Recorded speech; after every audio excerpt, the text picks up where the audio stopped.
All right, so we are live now in the second round of the panel discussions, which is on the future of education.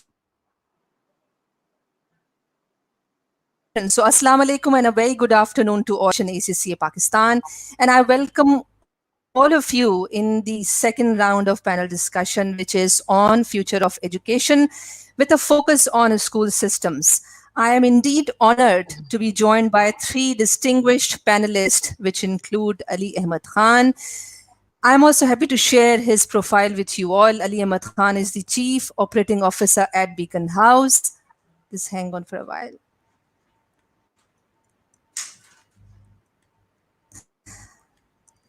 All right. So Ali Ahmad Khan is the Chief Operating Officer at Beaconhouse. He manages the operations and business development of Beaconhouse schools across Pakistan. Ali has over 24 years of experience spanning sales, marketing, service, product development, and project management in the technology sector. He was part of the startup team of two telecoms in Pakistan and launched a third in Africa as the project head. He was responsible for the turnaround of a technology company's enterprise business by increasing customer centricity, launching new products, and developing new partnerships. In his time at Beacon House, he has worked on multiple projects with educationists to improve learning, increase student agency, and getting young people ready for the world of tomorrow. Recently, he was at the forefront of the biggest operational alignment in the organization's 45-year history, which promises greater efficiency and speedy delivery of the quality education. Ali is a tech evangelist and believes that the main purpose of technology is to increase human potential, enhance connections and collaboration, and improve the quality of life. So thank you, Ali, for joining in. And we are looking forward to speak on the technology in terms of how we can do that in Pakistan as well. Then we have Attiya Noon, our second panelist. Attiya works at the City School Head Office as a school improvement partner. She is an award-winning public speaker and has represented Pakistan internationally on various fora. She graduated on the President's List in History and Social Sciences from Jacobs University, Bremen. Attiya worked in education in London for a few years before moving back to Pakistan. She is actively involved in air quality related environment activism, and in addition to being a member of the Punjab Environmental Council, which is the Punjab Government Smog Committee, and Secretary Afforestation Lahore. She is also a part of Climate Action Forum. So thank you, Attiya, for joining in. And now, last but not the least, Fazeela Gopalani, who is the head of ACCA in the Middle East, has a responsibility for leading the operations in 11 countries. She represents more than 20,000 students, affiliates, and members across the region who work in all sectors and all levels of business across the Middle East. Fazeela is responsible for growing the understanding of the value that professionally qualified ACCA accountants bring to the businesses and economies in the region. Managing and building relationships with regulators, business leaders, and strategic partners she works with, the network of members to influence debate on key issues that impact the ongoing economic development in the region. Fazeela also works with the education institutes and government bodies to encourage new generations to undertake a career in the accountancy and finance profession. Fazeela is an FCCA member since 2004 and has over 15 years of experience in the field of accounting and finance. Prior to moving to the Emirates, Fazeela managed and owned an accounting practice in the UK, providing professional financial services to a variety of clients who were private individuals, businesses, and large enterprises. Fazeela studied her bachelor's degree from University of Birmingham and her MBA is from University of Strathclyde. So thank you indeed for all the panelists who are being with us, and I'm sure this conversation, I do believe, is going to be fantastically meaningful and productive for the listeners out there. And before we start the panel discussions and I ask the questions from the panelists, that today's session is of total 90 minutes, out of which 60 minutes we'll spend on the discussions and last 30 minutes will be used to respond for the questions from the audience. So viewers, please feel free to send your questions through the chat panel and we'll be happy to respond to those. Right. So let me share a brief objective why we are having this discussion. What is the need? And we feel this is the absolutely right time. We all know that one of the biggest impacts the COVID 19 has is on the world of education. And we know that UNESCO estimates that over 1.5 billion students, learners have been impacted because of the closure of these schools. And in terms of percentage, if we see that, so it's almost 91% of the world's student population impacted, and let alone in Pakistan, total 46 million learners have been impacted. So this is a profound impact we can see. And what is it has done that it has further implications on the learning assessment. We know that the exams have been cancelled around the globe, including in Pakistan. And of course, it has a further knock on effect on achieving the credentials, which has and is going to delay the whole process of accessing to the workforce. Since no one can be certain then when this pandemic will end and when it will end, in what form it will end. But at the same time, we do believe that pandemic has also given us, all of us, an opportunity to rethink, redefine about the future of education and how we do that, that it can help us shape the learning for today for the future generation with excellence. So therefore, this is the whole aim for this discussion. And I would like to formally start asking the questions. And I would like to start with Ali, which is that since Beaconhouse has one of the largest school systems in Pakistan, how does the lockdown, how has it impacted your students, and specifically what challenges you have faced and how the challenges have been responded? So over to you, Ali. Bismillahirrahmanirrahim. Walaikum salam almas, and thank you for inviting me on this panel to discuss this important subject. Yes, these are very challenging times for all of us across the world, and it's more difficult for children who are going through this. But having said that, nobody in our lifetime has seen anything like this, and it is difficult for everyone. As far as the education is concerned, yes, children abruptly being asked to stay at home and disconnected from their relationship with their schools has been a huge problem. But as I would have to commend our teachers and the teachers the world over, and I'm really surprised at their agility, at the speed they quickly learned new technologies, and within a span of 1 week, that's just 5 working days, we were able to launch our Beaconhouse Schooling Uninterrupted platform, which ran for altogether 7 weeks and supported students. And then during Ramadan, we gave a Ramadan break. And now that the summer vacations have further been extended till the 15th of July, we'll be resuming learning on that platform, Beaconhouse Schooling Uninterrupted, BSU as what we call it, on the 1st of June.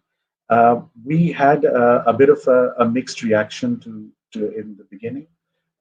People were learning the ropes. It was new for teachers, it was new for learners, but the best response was from the learners. We had engagement rates in the high 90s, where students were connected with the school, with their parents.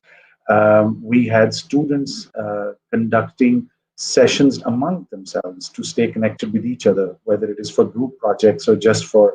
I've heard about play dates happening on video calls. So I think it's important for their well-being as well. So that platform has been a huge success on keeping students engaged, delivering educational content, and I am, all in awe of our teachers who were able to sign up, learn, and very quickly move on to continue the learning of the students on that platform. Right. So that's great. So as far as I understand that whatever challenges you faced, those have been dealt with. Um, and there are no further challenges in terms of deploying the technology for tutors and learners, and in terms of the quality as well. So all is going smooth. No, so the challenges. I think we get a new set of the challenge every day. First, it was the connectivity, and the fact that do people have access to devices. We have pretty much resolved that by having a mix of synchronous and asynchronous education, and that has helped overcome some of those problems. At the same time, there is as we've discussed this before. There is a digital divide in this country, and this pandemic has made that digital divide even more apparent. And it's not just in this country; it's all over the world. And what we have seen is that now we are going to see a new set of problems where learning and assessments and all these things are going to come in. But I'm fully confident that we'll be able to find solutions to those problems, just like we did with the past problems as well. And I don't see them being bottlenecks as well. I have seen a lot of comments and discussions on television and other places where people have chosen to focus on the difficulties in rolling this out. And yes, it's not been an easy process. Those who went through it would tell you that this has taken more hours they would have put in a regular day. People have worked a 16, 18-hour days to get started with this thing. But we need to look at the focus. This is here to stay. Nobody really knows how long it will be before we get out from this current scenario. I mean, we are Right. hearing things like 18 months and 2 years as well. I hope it's not that far. But having said that, even if we resume with some social distancing and schools are wherever the schools are opening, they are opening under very different guidelines. So online learning is here to stay. The genie is out of the bottle. If this was something which schools were Right. reluctant to jump or sign on to, it's here now. Our students are not going to leave this. Our teachers are not going to leave this, and we'll all have to learn to accept it and grow with it and find new opportunities of learning in Yeah. this. Yeah, indeed. So great insight, Ali, that this is going to be there, the new norm.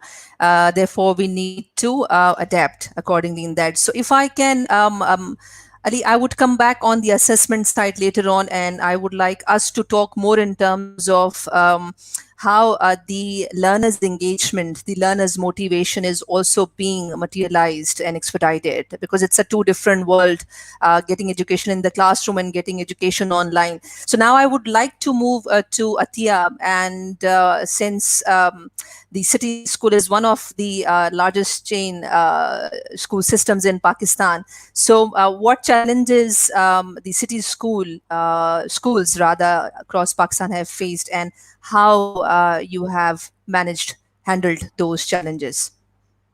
Bismillah Over to you. ar-Rahman ar-Rahim. Thank you so much, Almas, for having me. And Assalamu alaikum to all the viewers as well. Almas, it's a very, very pertinent discussion that we're having today. And I think we're also having it at the right time when all of our school systems have had a chance to kind of we have a good, like Ali said, I think we have 7 weeks of online schooling behind us now. So it's a good time to assess, number one, how it went, how successful it's been, and number two, where it's going. Because as Ali mentioned, that we don't know whether there's going to be a second wave. We don't know if this first wave is ever going to really end. Yes, we know in France schools open this week. Yes, we know in Germany schools open this week. And frankly, from what I'm hearing, the measures under which they've opened, they don't seem that dramatic. Or perhaps now it is the new norm, so that's why we're feeling like at least we're seeing a way out of this. But as I said, and coming back to your question, it wasn't without its challenges. So if we look back to 7 weeks ago, coincidentally and interestingly, just sort of in the middle of March, the city school officially became a Microsoft school across all our branches. So we got that official certification from Microsoft before there was any fear of Pakistan even going into a lockdown. So that was something that we were moving towards as an organization anyway. Not because we felt that learning is going to go completely online or that schools are going to be shut, but because as a philosophy, the organization has a very strong belief in the value of technology-led learning, the superiority of the learning outcomes that can be achieved through technology, through online learning, and the sheer sort of breadth of communication experience that such platforms can allow learners by being connected to a global community of teachers, students in all the top schools across the world. So we were sort of platform ready when the lockdown came. So I suppose that was an advantage that we had. The challenge, on the other hand, was that of course it came before we were sort of fully geared up on it. So we had to kind of, as Ali also mentioned, that I'm sure all school systems had to do. We kind of had to scramble and quickly get our teachers trained up to be able to use these wonderful platforms effectively, to get students and parents sort of used to the idea of being in a live interactive online classroom, or to start receiving their online tutorials, homework, etc., through digital mediums rather than physical contact. So there was this challenge of the planning element, where because now you had to kind of experience less contact hours, it was going to be slower, the curriculum coverage.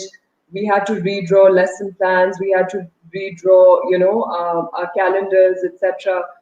And of course, because we're an organization that's spread to, very remote areas of the country as well, connectivity, access is a big issue, and it's an undeniable issue. So I was just reading the other day that Pakistan is 76th on a global index when it comes to internet availability and accessibility. And only 36% of Pakistanis have access to broadband or 3G, 4G internet. And when you look at the case in rural areas, the percentage drops down to 13 or 14%. So a lot of our schools that would come under these categories, we do still face challenges there, and we're always working to overcoming them. But I would say that private school systems like us are still fairly better off in terms of dealing and coping with those challenges than, unfortunately, our government schools are, or our public schools are. Because clearly the apartheid, and I use that word very carefully, of education is something that we as private school systems who believe in inclusive education have to be conscious of. So while I do Right. believe that this is the future, whether we like it or not, we do hope that eventually we will move to a form of blended learning where there's contact as well. Right. So that's the great set of insights, Attiya. Thank you very much for sharing that. And I really appreciate the words you have used, the superiority of the learning outcomes or the learning objectives that one can achieve by deploying the online learning mechanisms and all that. So I mean, it's quite fortunate that we have two schools, City and Beacon, that they can claim. And of course, I'm sure that the time has yet to see, and we need to experience that how the face-to-face classroom can help you achieve that objectives, and how it is differently do that for the online learning.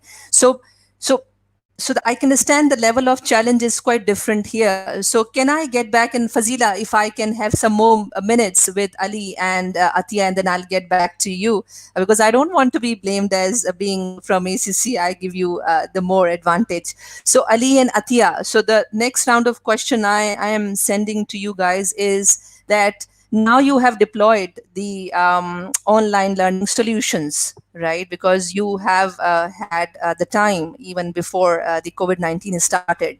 So in terms of the learning capabilities and outcome, and the learners' efficient engagement, because we know that not all learners, not all students can be equally efficiently engaged in the classroom, face-to-face teaching.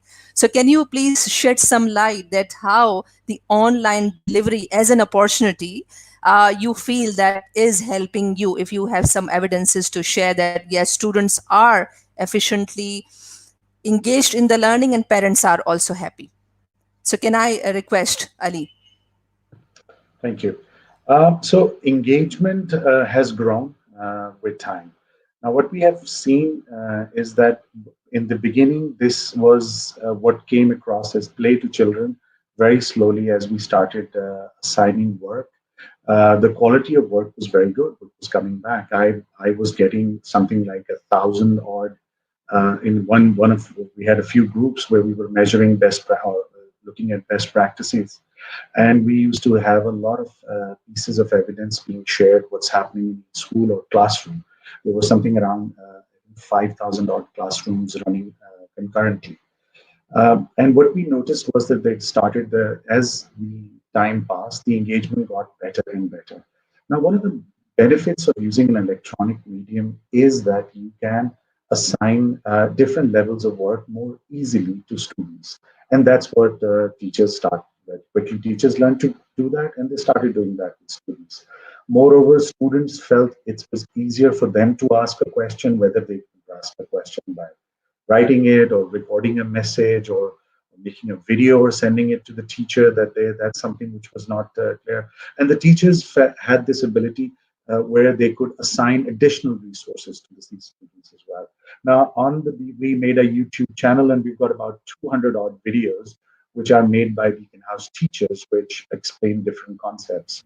So it was easier for them to assign those some of those videos or open education resources which are available on the internet to these students. So I think differentiation or differentiated teaching is something which, if done right, is easier to do on this medium than it is on the in the classroom. Obviously, a good teacher can do a very good job of that in the classroom as well.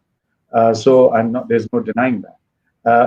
But there is no. We're not letting the ball drop the ball here, and that's the important All thing.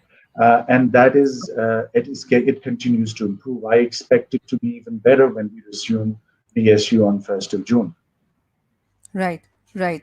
So if we can quickly request Attiya, and I will then move on to Fazeela. Yes, Attiya. Attiya, your mic needs to be unmute, please. Apologies. So what I was saying is that I'll just echo what Ali sort of said. I think that what's happened is, and it's very interesting because no one quite expected this. No one, as we know, quite knew what to expect from online learning. But what's happened is that classrooms have become student-led now. It's a buzzword that we all used for years and years, that classrooms need to be student-led, learning needs to become student-led, but it was very difficult to achieve that in a traditional classroom setting.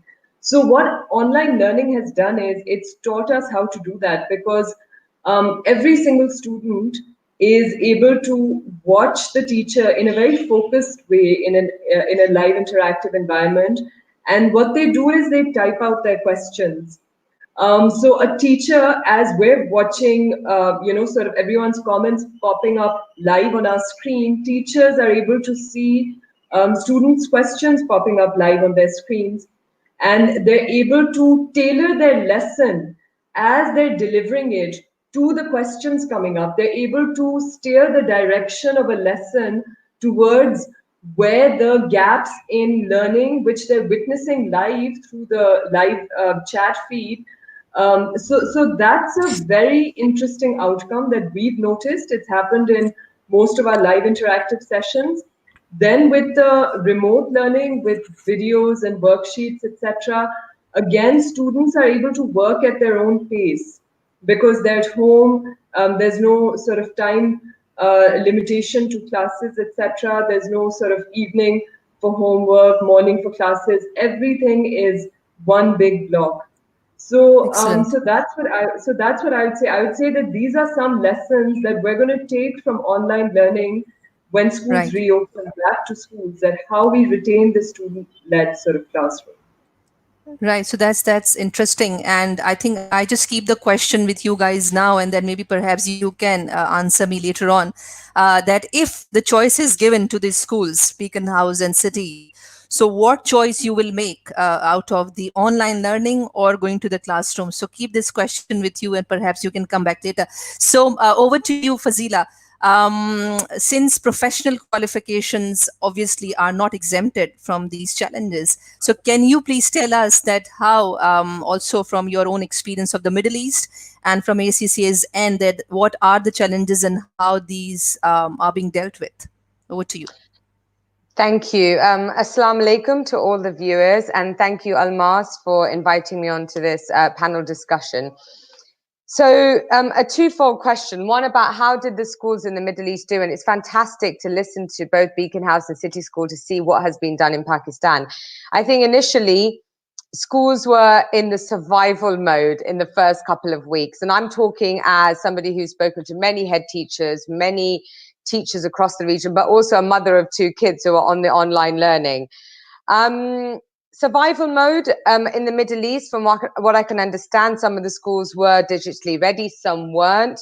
So the survival mode in the first couple of weeks was about consolidation of information and knowledge that they had gained over the last couple of terms. It then moved into phase 2, where they've started exploring the flipped classroom, the virtual learning environment, and then going on to live online classes via various platforms, whether that's Microsoft Teams or Zoom or whatever platform the schools chose. And then it became an element of consolidation, a ratio between consolidation and new learning that was taught. I echo many of the points that Ali and Attiya have mentioned. And I think schools globally are going through all of these sort of opportunities and challenges. And I think everybody is learning as you go along. I think there's many benefits that have come out of this for students, such as being able to pause, rewind, and replay their teachers, and that pre-recorded for learners who don't always just grasp everything in class. That opportunity is fantastic to have recorded sort of lectures that they can listen to. Being able to receive verbal instructions rather than written instructions, having the deadlines to do their work in their own time. Now, what we've seen with professional qualifications, and that's where we've been heavily involved as ACCA in the Middle East, is seeing our learning providers have to adapt. And many have done that successfully. Many is still work in progress. Some have gone on to Microsoft Teams and Microsoft Forms and spending a lot of time. Now, hats off to the educators, to the teachers, to the trainers, to the lecturers. Honestly, after being a mother stuck in the house with kids for 2 months, I can say I have the utmost respect for the educators who educate our children. And I've been in education for years as well. And what's fantastic is to see that we've been talking about innovation in education for so many years.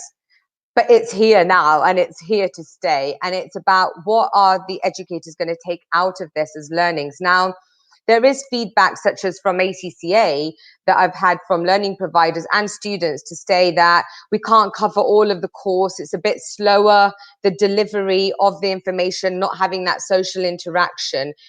But then they found other ways and means to engage the students, which are through quizzes, Kahoot. They've got a good learning management system. They're tracking doing the registration online. I've seen a learning provider who has put lots of multiple choice questions on Microsoft Forms, and they get a pie chart to say how many students answered this right or how many students answered this wrong. And they're actually being able to give a lot more back now because they're able to see what areas of weakness has the classroom and the students not understood. So there are a lot of learnings coming out of this across the Middle East, as I can see in Pakistan, and they're going to be globally. What's important is to understand that we can't go back to what we were before. It's great. I mean, I'd be very happy when schools open and the kids go back to school, but there are learnings that we need to be aware of from the digital online, which need to change in education going forward, whether that's in teaching a professional qualification or whether at school or at university. And I think those key takeaways for educators is going to be the most important thing, that it's a new norm, it's a new way of doing things. And to be honest, what are we doing? Educators are making students digitally savvy. And that is the most important skill set needed in the future, this digital language, the capability. And what we are doing is making students agile, adaptable, and resilient. And I think that's what's fantastic, is the outcomes, if you talk to anybody across the region globally, is the adaptability and being agile and the resilience that's coming out of students.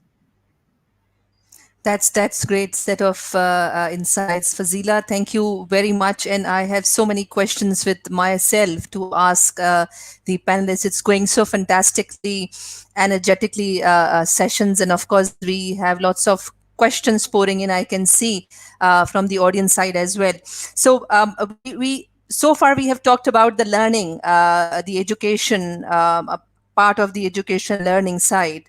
And what about the assessments? What are the challenges as far as the assessment is concerned? Because we know that globally exams have been cancelled for everybody. So how the Beaconhouse School and how city schools are planning, keeping in mind that yes, in future, if 6 months down the line, if we remain in a situation, if not in lockdown, but then based on the priority of the hygiene and health of the students. So what you see in terms of innovation to be brought in the assessment system. So can I perhaps start with Attiya and then over to Ali and then Fazeela, you. Thank you for that question, Almas. It's a very interesting question, because I think that all of us at all schools have been sort of mired in this predicament of how to best serve our students in the wake of the cancellation of the CIE examinations. And as you mentioned earlier, that what we don't want is for our children to have any delay in their entry into universities, workforce, etc. And for that, of course, assessments are critical. So I think that everyone is having to take a step back and think of how they address the issue of assessments. Many governments across the world, including ours, and many school systems across Pakistan have been debating on whether they should give blanket promotions to their students, or whether they should come up with some form of assessments. So I don't think that there's been any conclusive decisions on that, policy decisions on that. But I can tell you this, that as with online learning, online assessments are definitely on the cards for everybody. We at the City School are developing a system of online assessments, which, as I said earlier, was something that we were moving towards anyway. It's not that the lockdown has caused us to suddenly see the value of online assessments. We saw the value of online internet-based assessments even before, for the sort of the independence that it allowed learners, for the technological skills that it was able to deliver to learners, for the way we could interpret the results, the digital sort of data that we were able to collect in order to be able to interpret the results, to identify areas of weaknesses in our learners in a far more sort of data-led way. So what I would say is that online assessments are, they are the obvious solution, and they're not at all difficult to do. We ran a pilot last month where we tested many of our students on their reading ability online, and we conducted a survey afterwards on how they found the experience of being assessed from home independently without invigilation. And frankly, I mean, I can say it with complete conviction that it was a roaring success. Students had no difficulty with understanding how to attempt the exam, actually attempting the assessment, and we found the results of that assessment to be very valuable.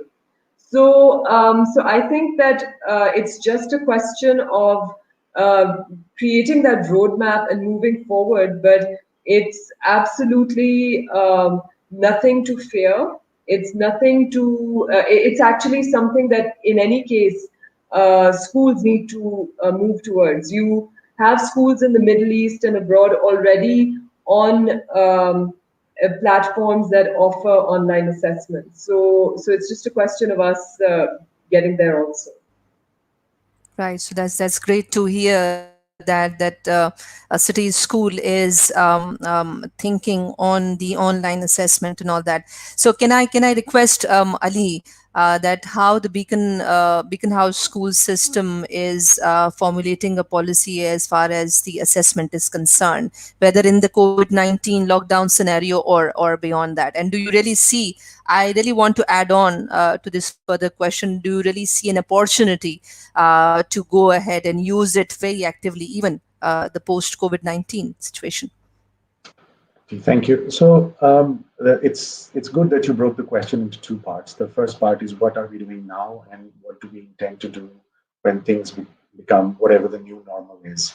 So I feel that in this present situation, well, let's talk about the new normal. So the examinations, online exams have been around for a long time, and they are very successful. And they, as Attiya mentioned, they give a lot of insights about student learning, which may not be so easy when you're doing conducting paper-based exams. So I think the online proctoring exam solutions are going to come in a big way. They will become more popular, and they will be used as a measurement of learning of students, and also probably to help them improve on concepts which they may have not picked up so strongly. Now, in the present situation, it's easy to roll out something like that. Easy means the only challenge is the technical challenge. But I think we need to be a little cognizant of what the students are going through in this. This is a life-changing event for all of us, right? And students are going through a lot of emotional issues related to this. They've been disconnected from their schools, their friends, they're locked up in their houses. So I think for this particular moment, we need to come up with something which has an element of assessment, but also keeps these factors into consideration, or takes these factors into consideration. And what we plan to do is to come up with some kind of teacher assessment, teacher-led assessment, which is good enough for us to assess the child's abilities, but at the same time is not difficult for child, or makes it, is not stressful for the child. So hopefully we'll be rolling that out somewhere in June. There's some work going on. And if you look at it, for years we have been talking about that a 3-hour exam is not really a snapshot of anybody's learning. So we've got an opportunity to move away from that. And Cambridge has decided to do that. They asked teachers to help predict grades. This is, I think, it's a wonderful opportunity. We should make the most of that. In a bad situation, they came up with a good solution, and we should use that in the future as well, where we take more input from teachers who have worked with students sometime over multiple years, and can really tell a lot about them. So the assessment system needed a shake-up. COVID-19 has done it, so let's take that opportunity, embrace that, and move on with something new in future, inshallah. Right, definitely. So this COVID-19 has forced on us this situation. So let's use it to the fullest advantage. So with that, Fazeela, can you please tell us, shed some light that how ACCA is dealing with the assessment as in March in China, the exams were cancelled. And in June, in most of the countries where ACCA exams were taking place, those were cancelled as well. So, how the ACCA is looking into the overall situation where the students can also progress and sit the exam with the due healthcare. Over to you. So thank you, Almas. So ACCA has, over the last couple of years, been innovating in our ACCA qualification. So we've had many of our exams have gone on to computer-based exams, but now we've accelerated our plans, which were about remote proctoring, and that's about remote invigilation. And we're exploring opportunities and working with partners to be able to deliver exams on the remote proctoring model for September. It's quite interesting because remote proctoring has been done. It's been done for many years. The University of New England has been doing this since 2017. In the USA, there's many institutions that are doing remote proctoring. And one of the partners that I was looking at has, like, over 6 months done about 1 million exams. So what does that involve? It involves a remote invigilator looking through the camera there, scanning the exam environment. There'll be screen recording and live viewing. There's artificial intelligence-based behavioral analysis that looks at movement, typing irregularities, any background noise. In the beginning, there'll be that facial recognition and biometrics, any live intervention in case of any irregularity could happen, and the exams could be stopped at any time by an invigilator. This is showing that actually it's not just the learning that is going to change in the future of education. The assessment methodology has to change as well. If we look at other sort of bodies, whether they're accounting bodies or other sort of organizations, they are already on remote proctoring. And I think ACCA is a fantastic thing because at the end of the day, today it's COVID-19, and as many have said, we don't know when we're going to get out of this, when there will be a vaccine, when will it be safe to continue. But the fantastic thing is that students can still progress with their studies, with their ACCA qualification, and work towards their plan of finally going into employment. And the skill set they're getting online by completing exams on a spreadsheet, word processing tool is fantastic, because when we go to work on our first day, we're not given a paper and a pen, even though I do still love my paper and pens, and a calculator. We're not given those tools, are we? One day I left my laptop at home and I went to the office and I realized, oh no, I've left my laptop for 30 minutes until I could get somebody to bring the laptop. I couldn't do any work except chit chat with people. So that makes you realize that technology is so important, and I think it's fantastic to see Cambridge is doing it, as you said, Ali, and they all are having to realize that they've got to jump on that bandwagon now. It's not about let's go back to what it was before. Yeah, so that's great to know that, and I would like to be mindful because some of our viewers in this session may not be from the fortunate private schools, and they may be listening to the conversation, and from their point of view, from parents' point of view, and from those public schools, state-owned schools, and students who may be listening to our conversation. So at the moment we hear about the online learning and online assessment, to be very specific, the doubts are created, and they are often asked in a form of question that how you can ensure the robustness of these online exams invigilated remotely, and what if how can you ensure that is no cheating, I repeat, the word cheating takes place. How do you ensure that? So can you shed some light on that, Fazeela? Yeah, so the invigilator, and these are experienced global invigilators that sit with huge computer screens. They will, first of all, they'll do that live sort of your biometrics to make sure that you're the right person, because cheating could be a person who isn't supposed to be sitting the exam for the individual. So there'll be facial recognition, biometrics involved there. Then they'll ask you to scan the room that you're in to make sure, because the immediate thing that came up in my mind a couple of weeks ago when I was thinking about this was, what if they've got papers on the wall with their formulas written, like the way, for ACCA exams that I'd have done? What if they've got like formulas written on walls? So the invigilator will be looking around at that. There will be artificial intelligence behavioral analysis to make sure that there's no sounds, there's nobody sitting there reading, you can hear them. The lighting in the room will be all analyzed, and all of the exam is recorded. So there'll be, and my immediate question was, well, what if a person goes to Google and goes and searches, or they're on Microsoft Word or Excel and gets their notes out? So I've had all those questions as a learner to understand what is proctoring. And I've gone through the whole sort of mindset of what are the issues that could happen. But be rest assured, there are millions of exams happening globally across large organizations, universities. And if I actually just quote there some stats, there was a partner that I was looking at that basically had done, in over 6 months, they had done about 1 million exams, okay, remote proctoring. 47% of exams had unpermitted resources removed before the test began. So 47%, and around 7.6% of the exams where the proctor had to take action to stop a potential breach of integrity. So that can demonstrate to you that the partners who we are working with and who these organizations, Cambridge and everybody else, will be working with, are partners who are experienced in these fields, and this is tried and tested.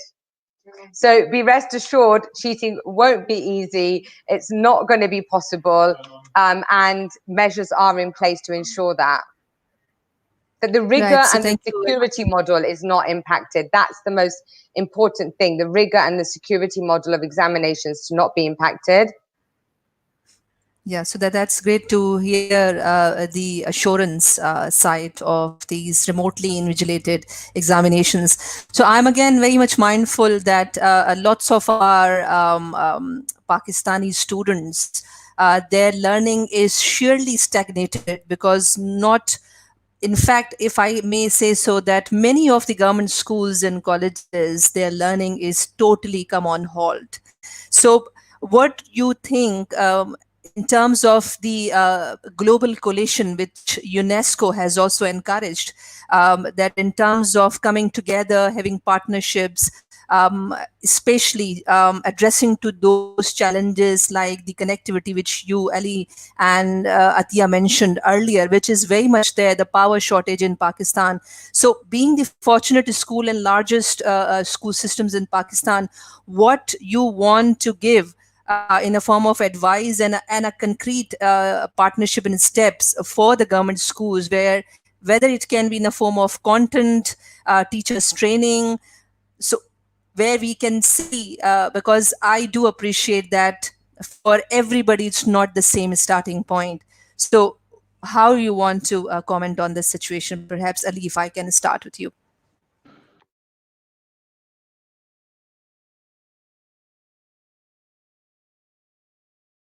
Yeah, Ali, I can't hear you. Oh, okay.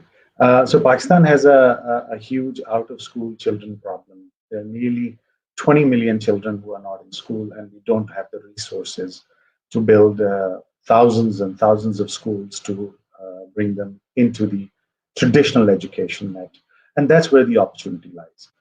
If you look at it, what's happened in the last few weeks is that government has launched a channel, and that channel has been launched with the with partnership from private institutions, where they've taken content from private institutions and put together, and they're conducting lessons. And if you see the initial report from Tabad Lab, it's a good first step. Yes, it needs to become more interactive. It needs to be more two-way communication than one. And there is work going on being able to send questions through SMS or through other online mediums to students, and students can ask those questions as well. So I feel there is an opportunity here for us to bring a larger number of students into that traditional education net, which they have not been part of. And this television channel is one step. Working with partners like private sector partners is another step. And we, as an institution with over 100,000 students, would be happy to work with any government institution and helping them bring more of these children, or helping them develop content for these, or assessment and other things. And we would, I think that's where the future lies for Pakistan. That's how we can actually solve this problem. We will never have the resources to build enough schools for all these children, but using technology and working together, we should be able to bring those people into and give them a basic education, which is important.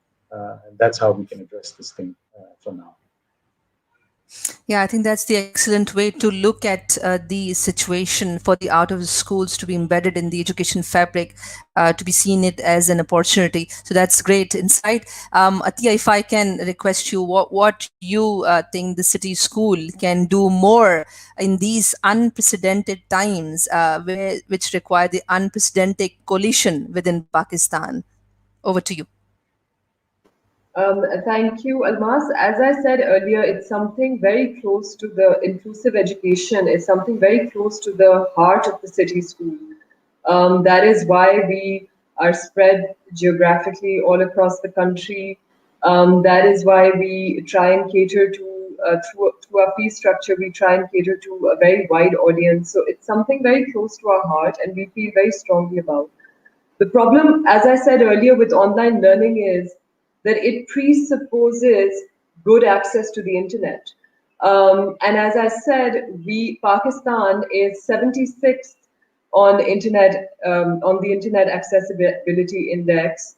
In our rural areas, only 13 to 14% people across Pakistan have access to broadband or 3G or 4G.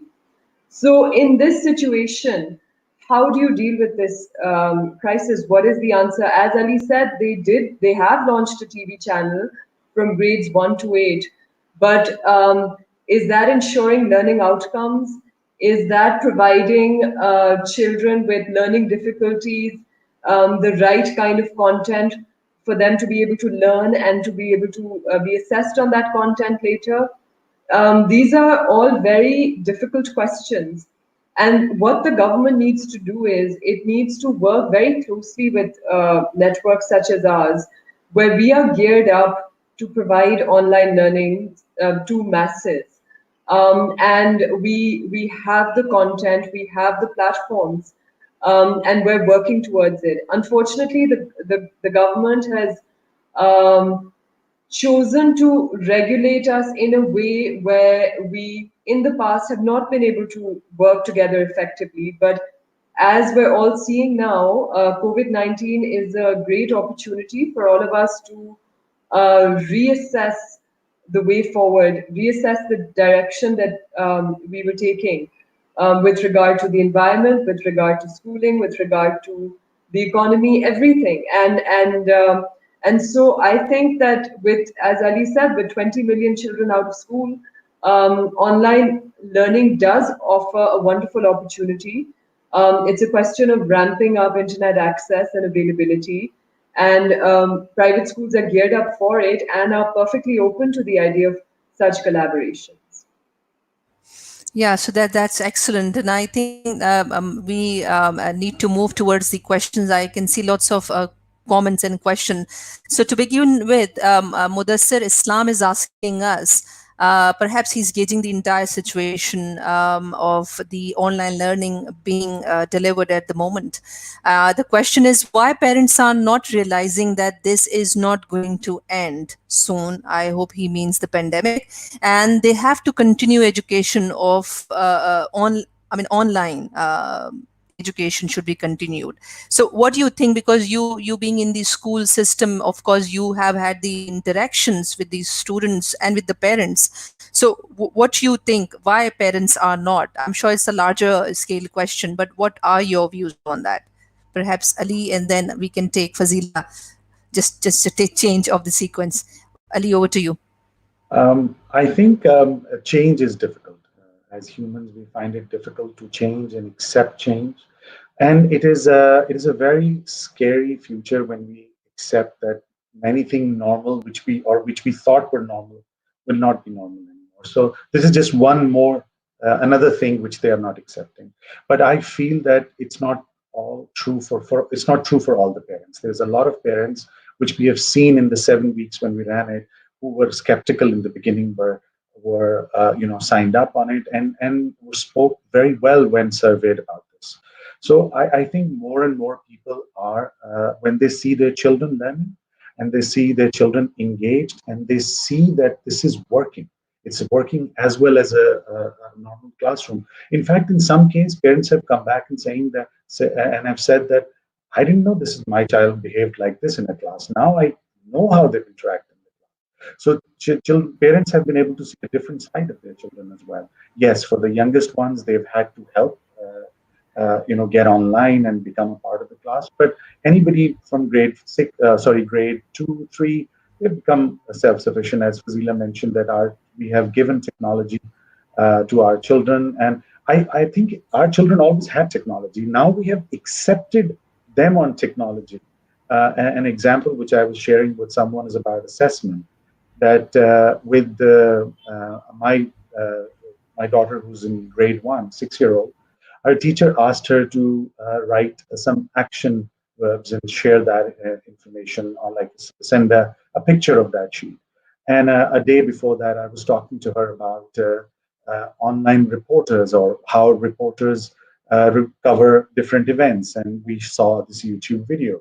So next day, she made a video, a 10-minute video with her dolls in different scenarios, and each one of them, and she explained as a reporter what action they were involved in. And this 10-minute video she brought to me and said, upload it, and I shared it with her teacher. Now, the best thing was that the teacher took that as a evidence of learning, as opposed to asking for a written piece of paper. So we're not just giving technology to our children, we're accepting their use of technology as well. I think that's a bigger change for us, and that's a great change which is coming through for parents as well as teachers. Right. So that's great indeed, and we have one more. We have one comment from Attiya Shamez. She's mentioning that I think this is a high time for the leadership in education system to encourage project practical based education. So perhaps Fazila, if I may pick up your brains here, that how we can satisfy the parents, satisfy the learning outcomes, and how we can make more of our education as a practical based education, because we know at the end of the day the employers are going to hire these people based on the skill set, right? So what are your thoughts on it? So I'm going to speak as a mother here. I think the challenges are that we may be dinosaurs with technologies ourselves. We may not be enough digitally savvy or digitally literate as parents. And I think that, as Ali said, we don't like change. We still believe go to the classroom, sit down, have your textbooks, and this is the way you should learn. But actually, the kids nowadays, thanks to Steve Jobs and Apple and iPads and technology, we have, as parents, got to adapt and understand that actually maybe our kids don't need a paper and a pen to solve a math solution. Maybe they're using other means. And I think as time goes on, parents are going to see the benefits. I have myself seen with my own children. I'll be sitting there telling my son, why have you not got paper and a pen to do this maths equation? But he's doing it in his head, or he's doing it on another platform, on a notepad, on a computer. There are so many different assessment tools that the schools are using to assess how a student is doing and performing. I really do think this is the time for us as parents to change our attitude towards learning and assessment, and to get ourselves more digitally savvy. And it is so true, right, that 3 hours is what they give you to prove to an examiner and a board that you've learned everything for chemistry or biology or economics in that whole year. Or even if it's like ACCA exams, that you know everything about management accounting in those 3 hours. 3 hours in a particular day where you're sitting in a room with a paper and a pen. That's got to change. It really has. And it's so true what Ali said about his daughter, because I've been seeing my daughter did a video on the division of labor for economics. And that's fantastic to do that sort of evidence-based learning, project-based, and to be able to get marked accordingly so that all the pressure isn't in a 3-hour time period on a certain day when you might not be well, or things might not go according to plan. And I really do think that if our learning is changing and we're getting digital and our classroom is changing and our assessment model also needs to change in line, and COVID has pushed all of this innovation that we want with education to now, and educators need to be ready to adapt to those changes because these kids are learning fast. And so we need to get in that fast lane and run with them.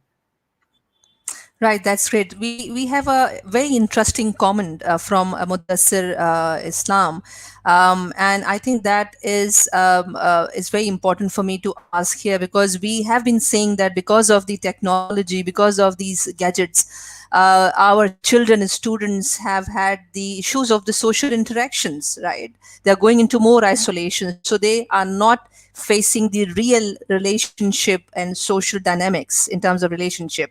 So here he goes that students who have social interaction issues are also comfortable in online interaction. So my question is that besides the being participative during the online learning and asking questions, those who may be shy, they are not asking in the classroom, right? Do you see any issue in terms of the social interactions the technology may take away from the students? Because if we remain online learners throughout our year. So what is your thought on that, Attiya?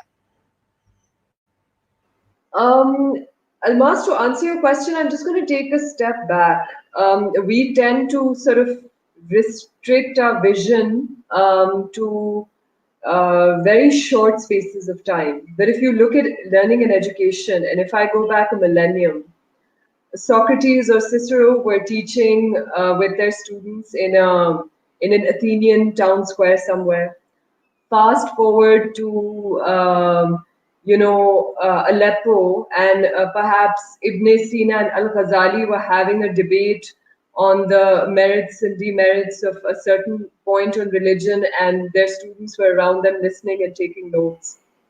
Fast forward to Victorian age England, and you had a governess teaching all the siblings only in one schoolroom if you were privileged, and then eventually you ended up in a boarding school. When has education ever had a format that's acceptable, or that's right or wrong? So if we look at online learning as an evolutionary natural pathway, then we'll stop fearing it, and then we'll stop fearing all the negative consequences. There are pros and cons to every system you're in. The guild system was once revered as the best way of learning, and there was, apprenticeship was considered to be the only way you could learn. Now, you have these large schools with classrooms, and and now you're moving towards technology. And someone said project-based learning is the best way to learn.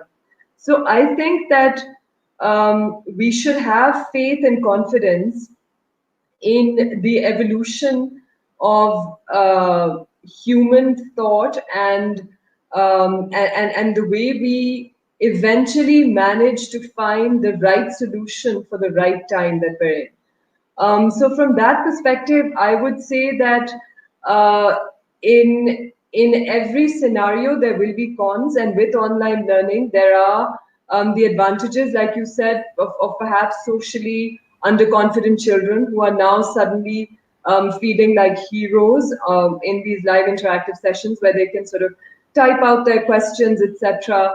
And other students who were perhaps given too much importance before are, on a level playing field.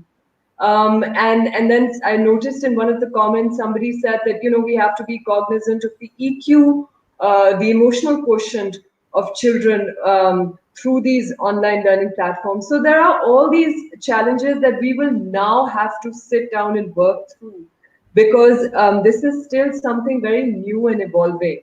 But if we look back to 1,000 years, we don't have to be worried or scared, because we are hopefully bettering what we had before. Right, so that's great. Thank you, Attiya. We have Sabine Hassan who is asking, it's a fundamentally very important question. She's asking that how to gauge the amount of progress that a child has made during the online learning channel or online learning mode, as process is more important than the product. So what are the parameters to estimate on the quality of process of learning? So it's quite a broad question. So perhaps if I can request Ali your opinion about it. So in this, as I said, for the online examinations have been around a long time, and they have been measuring on learn or some way of learning. They have been measuring it. So in this particular, in the current scenario, we are still finding a lot of these answers to these questions, and our focus is finding something which measures learning and at the same time is effective, a tool which can be used repeatedly as well. So it will be, and we will find a solution to that. We're not the only ones working on it. Everywhere people are in the world. There's a lot of research which has come up with it. Just is 6-7 weeks of what has happened this online learning. A lot of research has come up on that. And what I think personally is that we shouldn't put assessment as the first step here. It is important. Engagement is the most important point right now because we all are disengaged from each other. So this is an opportunity to engage students with their classmates, with their learning, with their schools.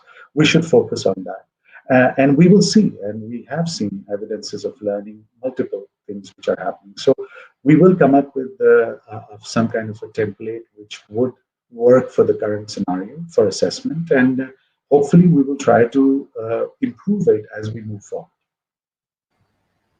That's right. Thank you very much, Ali, for that. So, I mean, any of the panelists can answer on this question, which I asked in the beginning, that if you are given a choice to make of both online and face-to-face learning provision, so as a school system, what choice you will make the post COVID-19? So, Attiya, can I hear your choice? Absolutely, You Almas, can as I make your own individual comment. No issues. Yeah, Yeah. yeah, no. I think, look, in many ways, where I think somebody said that there are technology natives and then there are technology immigrants. So I would consider myself somewhere in the middle. So I do see the value in it. And as I said, that as an organization, this was something the city school had been moving towards for many years in any case. Last year, we won the AppTech Award for the Tech School of the Year. We expose our children to robotics education at a very early age. So they're learning how to use very advanced technology, at a very early age. We were moving towards becoming a Microsoft certified school even before we anticipated anything of the nature of a lockdown.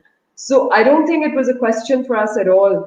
We're seeing we've been seeing the value of bringing in technology and online learning to education. We started using an Oxford-based company that offers sort of student-led learning for O&A level exams, and students took to it like ducks to water. Teachers love that platform as well because they could employ different techniques of ensuring learning outcomes. So as I said, that saying no to technology is like being an ostrich in this day and age. Just because of the sheer exposure our children have already. My daughter, likes to take courses on Coursera anyway, outside of school. You have all these YouTube, videos that they can follow their interest. Education is no longer linear. Schools have to adapt to it. And I would say that if I mean, first of all, is it a choice? I would question the question itself. Is it a choice? And if it is a choice, I think that unequivocally, yes, we would go for a blended learning approach. This is not to say that contact-based education is a thing of history. I pointed you to, in my earlier comment, I pointed you to a millennium ago, where there is a lot to be said about contact. But what we need to understand about contact is that it doesn't need to be physical. It just needs to be face to face. The five of us are face to face right now. We have a whole audience that we're in the presence of right now. So so definitely, in short, to answer your question, yes. Okay. Okay, that's a great vote for a blended learning. So, Ali, what are your choices?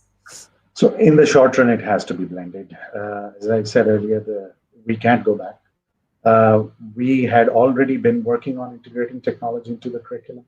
But if I was to talk a larger context, I think every school needs to look at it from that point of view, that we must move forward, blended in the short term. Now, whether schools will, physical brick and mortar schools will disappear, I don't see that happening. Will there be online classes happening? Yes, that will happen. But that's acceptance of the society. If you feel, if you know from online education, we have not been very supportive of online universities. And today, every university is teaching online. And I'm sure all those universities are saying, aha. So it's something which we have to accept as a society as well. I see that it will take different forms. It won't be simple brick and mortar and or everything going online. It won't be as simple as that.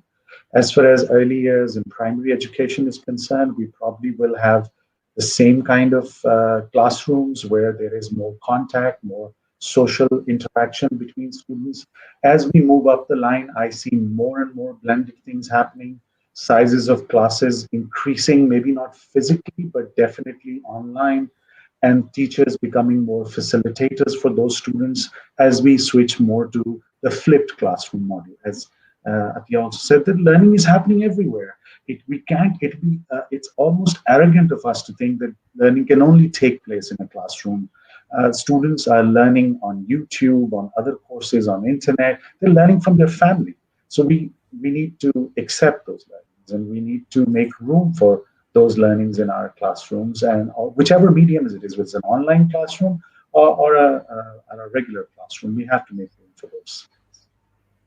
Right. So that also tells us that for many, many centuries, for many years in Pakistan, we have always thought that the learning only takes place in the classroom. So that has become a big question. The COVID-19 has also taught us to start questioning the quality of the learning, which took place in the classroom and has been given an opportunity to us to redefine that. So thank you very much, Ali, for your comments. So Fazeela, since you talk to employers, lots of employers you talk to, and they do talk about the need of the skills, the employability skills, the professional skills, right? Of course, they would like to hire someone who is quickly workable, employable, adaptable, right? And a creative thinker and problem solver. So what you think from the employer's point of view, this online learning, do you see that, does it impact on the quality of the human capital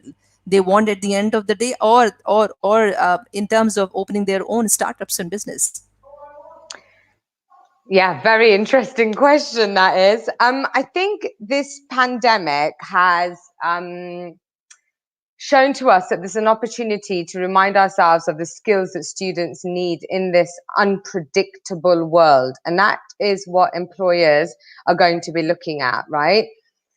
Skills such as having informed decision making, creative problem solving, adaptability, being agile. And I think the online learning solution having will support them in some of these areas, you know, getting them to be digitally savvy so that they're work ready. ACCA produced a paper called Professional Accountants, the Future, and it was about what are the skill sets needed. And those skills aren't just needed for professional accountants in the workplace, they're needed for most of us, which are, you know, the negotiation skills, it's not just being technically competent in a certain area. So all I can say to that is we are in interesting times, very, very interesting times. The future of education is going to impact the work-ready individuals that employers have and that they want. We need to bear in mind as educators that whatever we do with the online learning, the online assessment, is ultimately making these individuals work ready. As many of the other two panelists have already said, you know, learning is a continuous process through the rest of our lives, whether from a young age to when they grow up. I mean, there's a quote, seek knowledge from the cradle to the grave, right? So the important thing, I think, right now with COVID-19 is that it's teaching our children resilience. It's teaching them to be adaptable and patient as well, of not being able to go out. And I think another point is that, yeah, social interaction, look, we still need to talk to humans, and well said, we don't need to be with humans to be able to talk to humans. I hear my daughter many times on Zoom on Zoom calls with 4 or 5 of her friends talking away. So the future is exciting in my point of view. And I think that employers are also going to be rethinking about what is it exactly that we need this accountant, engineer, doctor, etc. to have. So it's exciting times ahead of us. Yes, indeed. Well said, Fazeela. And yesterday, the employer was part of the panelist, and he also said that it is going to be a knock-on effect, because they are also working on the virtual onboarding, because they were thinking to let the person join the office few months in future, but they are now able to do that virtually. And the knock-on effect, when I asked him to explain, he said that when the academia, the school system and universities, because they prepare talent for the employers to absorb in future. So if they have the sheer effective online learning platform and assessment, that would help employers to materialize on that work. So it has a domino effect, and I agree with you on that. I have a very interesting comment here, and this is something I was thinking to ask you all to comment about: the professional development of the teachers, where Umar Fahim is saying is so critical for the online learning, and major emphasis has to be given on the technical skills, because I think some of you said in our earlier conversation before this panel discussion that it's an art to teach online, and for that the teachers need to be trained. Are welcome to give on.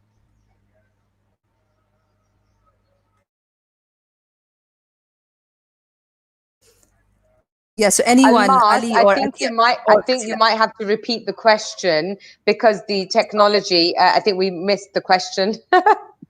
All right, okay, because of the Thanks. glitch. All right, Yeah, so Umar Fahim is basically given a comment here that the professional development of a teacher is critical for online learning, and major emphasis needs to be given to the technical skills of these teachers, because they need to create a balance between the pedagogical and subject knowledge. And some of you have also said that before this panel discussion, that teaching online is an art, and for that you need to learn that art. So what are your comments on the tutors development of the online learning, and how you are, if I may ask that, how you are dealing with that aspect, that teachers do get trained sufficiently and deliver online very effectively? So any of the panelists. So I'll just quickly come in on that, Almas. Absolutely, it's teaching in a classroom is very, very different from teaching in an online setting. And I've done both. So I can tell you that each one has its own challenges and each one has its own um, rewards and benefits. As I mentioned earlier, also that I enjoyed online teaching simply because it allows you to adapt the lesson to the students, because you're watching almost every learner's comments coming up live on your screen. So, as I said, that as part of our Microsoft certification, one of the things that we had already put into motion was to train all of our teachers in these online learning platforms. And by October, we hope to have around 1,200 sort of teachers professionally developed to be able to teach on online learning platforms effectively. So it's something that, in order to ensure learning outcomes and in order to ensure that that the technology we're deploying is used effectively to the benefit of the learners, that they know what the difference is, and that's what we're hoping to achieve through this plan that we've put into motion. Right. So thank you very much, Attiya. Yes, Ali, what are your thoughts? I think all teaching is an art. That's why they say someone's conducting a class.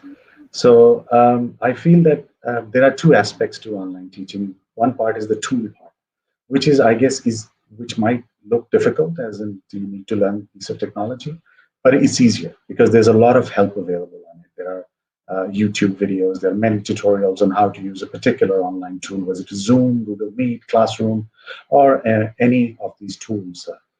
So that's the easier part. The pedagogy, that's a little difficult, and I think that's where we need to put more focus on. So in the first step, our challenge has been to get. In fact, I feel that's where our teachers have literally, been moving so fast. They're ahead of any lecture or lesson we could have shared with them.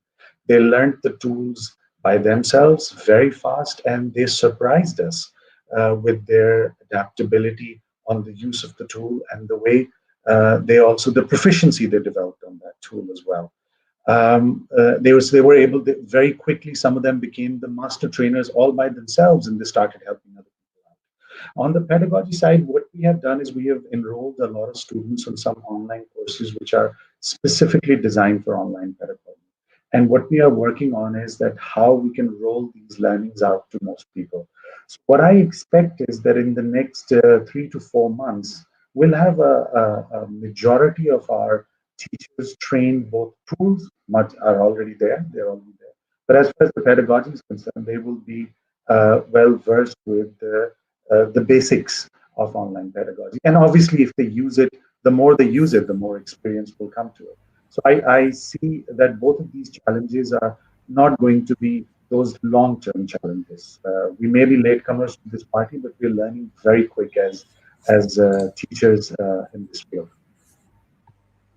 Right, absolutely. Thank you very much, Ali. So, Fazeela, if I can also request for your views as well, because you deal with lots of tutors as well, and tutors from one part of the world, they are also teaching to the another part of the world, is normally happens in the professional accountancy education. So, what are your views on the tutors training on the online teaching? Yeah, I think what's important here is to recognize that you can't use the same methodology of teaching a classroom online. And I think that's the first and foremost fact that tutors, trainers, teachers, whatever we call these educators, can't do. It's not the same. Number two, they have to get digitally savvy. They have to make their classes that are online more interesting. We've seen learning providers across the region incorporating Kahoot quizzes or any other sort of quiz platforms to immediately grasp the attention of the learners in that room. I think teachers also have to have a mindset shift to recognize I can't just rote teach, with a textbook, let's go through it. This is not the way it's going to happen. I do think teachers and trainers need to be trained. There's many learning providers in the region that have asked me to review some of their tutors' classrooms. And back in the days when it was face-to-face in a classroom, I used to sit in the classroom and assess as part of our accreditation process. We used to assess the teachers and the trainers and how they do in teaching ACCA classes. Now I have links shared every other day of people saying, can you just review this? Can you review that? And immediately you can see they've actually changed their teaching methodology. They've changed the way they're approaching this. They're writing on a tablet on the computer that students can see. They're making mind maps rather than writing out things, rather than reading from PowerPoints or Word documents. And so I've seen this with ACCA and our approved accredited learning providers who've gone digital.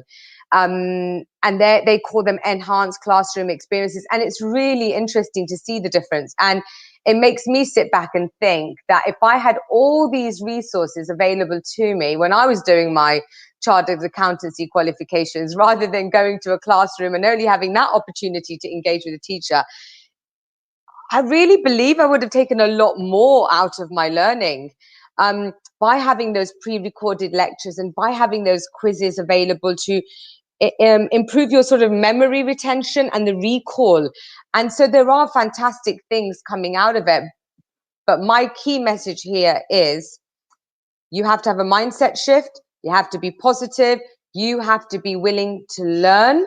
We need to learn every single day. Schools are learning. Educators are learning every day. How can we better improve this process? It's a lot about continuous learning. And teachers have to have that attitude about them in order to be the best. Yeah, absolutely. No second thoughts about it. And I think through this platform, I would be pleased to share because time and again, the word mindset has been talked about. And I think it would be wonderful. And you maybe because I see lots of comments are being written by the tutors. So there is a book called The New Psychology of Success, written by Dr. Carol Dweck, on the growth mindset. So I think it's a wonderful book, and I think for teachers, it's applicable for every human being on earth. But for teachers, I would feel, because I've read it myself and I'm using it for my son's advantage. So it's a wonderful book. I repeat, it's by Dr. Carol Dweck, who has written a book, The New Science of the Psychology, which lots of talk about growth mindset. And I think online teaching is part of that growth mindset. We need to move on. So thank you very much. We have 4 minutes left to conclude our today's session. And any words of wisdom from any of the panelists is welcome. And then I would conclude. Any remaining words of wisdom?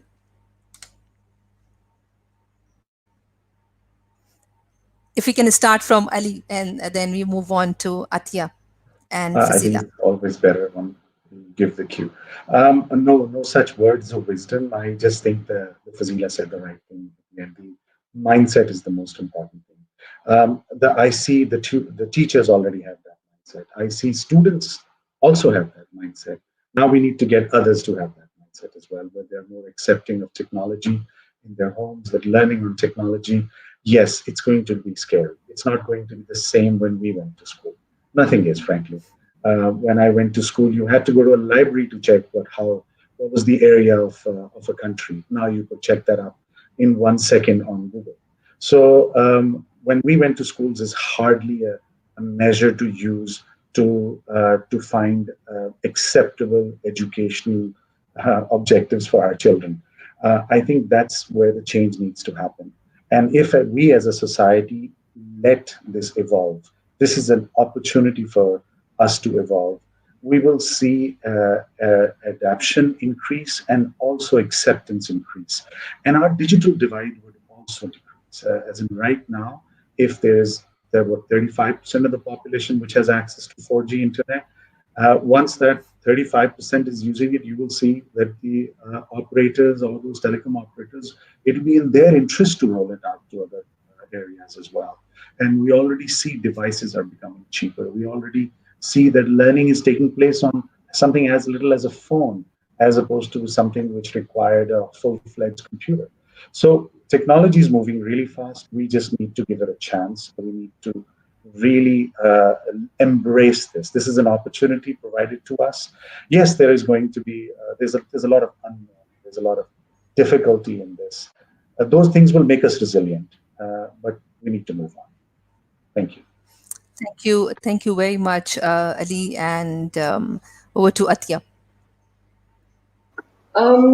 I'd just like to end by saying that it's a common thread that COVID-19 has taught us, that even though we feel isolated in our homes, it's a time for us to come together, whether through technology, whether through our mindsets. We need to find common platforms, because the solutions are not going to come by us existing in our silos. They're going to come through every single person taking steps forward in a positive way. So I think that just like learning institutions such as school systems, etc., extending a hand forward, parents are extending a hand forward, students are extending hands forward, especially teachers who've emerged as the real heroes of this crisis, alongside doctors. I think that everyone needs to, open their minds and hearts and play their part. Thank you very much for having me today. Thank you, Attiya. So, any remaining words of wisdom, Fazeela, from your end? I know you have. Yeah. Yeah. So everything has changed. Everything is going to have to change. And that means that we as educators are going to have to take these opportunities. So we've got two choices, basically. Take this opportunity and lead the future of education, or leave them and go back to how things used to be. And I don't think the second option is a wise option to take. So my key last words are, we have to embrace this new digital technology and educational technology going forward. Thank you for having me on the panel today, Almas. Guys, so have reached to the end of our panel discussion, and my sincere thanks to Ali Ahmad Khan, Attiya Noon, and Fazeela Gopalani for your wonderful insights, for your wonderful experience sharing with the all audience. And I do want us not to forget the marginalized section of our society, where most of the schools are stopped. They are not having the education in the public domain, and of course not many students also are left behind. So I do hope that through this platform we more and more collaborate, not only within our own institutions but also across institutions and at the Pakistan level, so that every single child can get to have the part of this fantastic digital learning solution. So thank you very much to all the viewers. You have put throughout the wonderful comments. I could not read all of the comments, but I've tried my best. And with that, I thank you all, and all the best, and stay safe in this COVID-19 and beyond. Thank you very much.